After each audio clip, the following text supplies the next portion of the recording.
নমস্কাৰ আজি দুজনমান ষ্টুডেন্টৰ অনুৰোধ মৰ্মে মই বিশেষ এটা টপিকৰ ওপৰত ভিডিঅ' এটা দিছো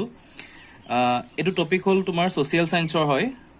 গান্ধী আৰউইনৰ চুক্তি 1931 এটো এসএসএলসি 13 ত আহিছিল 11 ত আহিছিল 15 ত আহিছিল আৰু এবাৰ কোৱেশ্চন বেংকতো আছে গতিকে তেওঁ ৰিকুৱেষ্ট কৰিলে গতিকে মই সিম্পল কে ভিডিঅ'টো তোমালোকৰ আগত দেখাইছো তোমালোকে এনসাৰছ কিনি ভালকে লিখি লবা সো কোৱেশ্চন কিটা আছিল যে গান্ধী আৰউইনৰ চুক্তি কেতিয়া হৈছিল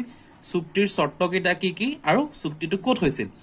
সো গান্ধী আৰউইনৰ চুক্তিটো হৈছিল 1931 চনত 1931 15 মাৰ্চত হৈছিল আৰু চুক্তিটো হৈছিল দিল্লীত হেগিটা হল শৰ্ট কোৱেশ্চন কিটাৰ এনসাৰছটো আৰু নেক্সট যিটা চুক্তি হয় হেগিটা কোৱাৰ আগত মই অলপ ব্ৰিফ কৰিছো যে প্ৰথমতে আমাৰ গান্ধীয়ে যেতিয়া ব্ৰিটিছৰ লগত আন্দোলন কৰিছিল অসহযোগ আন্দোলন হৈছিল নেক্সট যেটো আন্দোলন হৈছিল আইন অমান্য আন্দোলন আৰু এই আইন অমান্য আন্দোলনৰ সময়ত গান্ধী জেলত গৈছিল জেলৰ পৰা ওলাই আহি তেওঁ সেই সময়ৰ যোনজন ভাইসৰ আছিল ইণ্ডিয়াৰ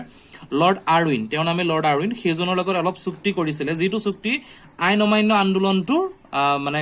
আন্দোলনৰ যেটো তীব্ৰতা হেতু কমাবলৈ আৰু ভাৰতৰ মানুহৰ সুবিধাৰ কাৰণে হৈ চুক্তি কিটা মই দি দিছো শৰ্ত কিটা প্ৰথম শৰ্ত হৈছে যে যি বন্দী হিংসাত্মক ঘটনা জড়িত নহয় তেওঁলোকক মুকলি কৰিব লাগিব এই যিখিনি আন্দোলন হৈ গল তাত যোনখিনি এনেকুৱা কিছুমান বন্দী আছিল যিখিনি ব্ৰিটিছে হিংসাত্মক ঘটনা জড়িত নথকা সত্ত্বেও তেওঁলোকক গ্ৰেপ্তাৰ কৰিছিল সো তেওঁলোকক মুকলি কৰি দিব লাগিব এটো হল প্ৰথমটো শৰ্ত অলপমান বুজাই লিখিব তোমালোকে পাৰিবা সো নেক্সট কল আছে সকলো অসংগীহিত জৰিমনা মাফ কৰিব লাগিব এনেকুৱা কিছুমান ফাইন এনেকুৱা কিছুমান কৰ লৈছিল চৰকাৰে যেটো কোনো নীতিৰ বাহিৰত আছিল বা সংবিধানৰ বাহিৰত আছিল নীতি নিয়মৰ ৰুলৰ বাহিৰত আছিল গতিকে হেইখিনি হৈছে অসংগীহিত জৰিমনা হেইখিনি সকলোকে মাফ কৰিব লাগিব মানে হেখিনি ঘূৰাই দিব লাগিব হয়তো তেওঁলোকে লব নোৱাৰিব নেক্সট 3 নম্বৰ পইণ্ট আছে যে তৃতীয় পক্ষৰ ওচৰত বিকি নকৰা সত্যগ্ৰহীৰ পৰা কাহিলোৱা মাটি ঘূৰাই দিয়াৰ সিদ্ধান্ত যে এতিয়া কি কৰিছিল কিছুমান আন্দোলনকাৰীৰ পৰা চৰকাৰে কিছুমান মাটি ললে লৈ প্লান থাৰ্ড পাৰ্টিক বিকি কৰি দিলে কিন্তু ম্যাক্সিমাম মাটি থাকিলে যিখিনি বিকি তেওঁলোকে নকৰিলে বা তেওঁলোকৰ চৰকাৰৰ কাখতে থাকিলে অৰ্থাৎ যিখিনি সত্যাগ্ৰহীৰ পৰা মাটি তেওঁলোকে অলৰেডি ললে আৰু তাৰ বিনিময়ত ধন তেওঁলোকে দিয়া নাই গতিকে সেই সমুদায় মাটি তেওঁলোকক ঘূৰাই দিব লাগিব সত্যাগ্ৰহীক সো এটো তৃতীয় পইণ্ট চতুৰ্থ পইণ্ট হৈছে যে সাগৰৰ পাৰৰ সকলো গাঁওবাসীকে নিজৰ প্ৰয়োজনীয় নিমখ তৈয়াৰ কৰাৰ অনুমতি দিলে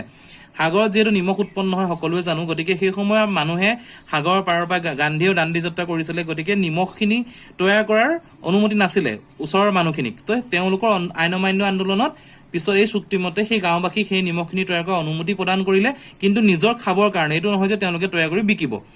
আৰু লাষ্টৰ যেটো শৰ্ত হল সেই শৰ্তটো একচুয়ালি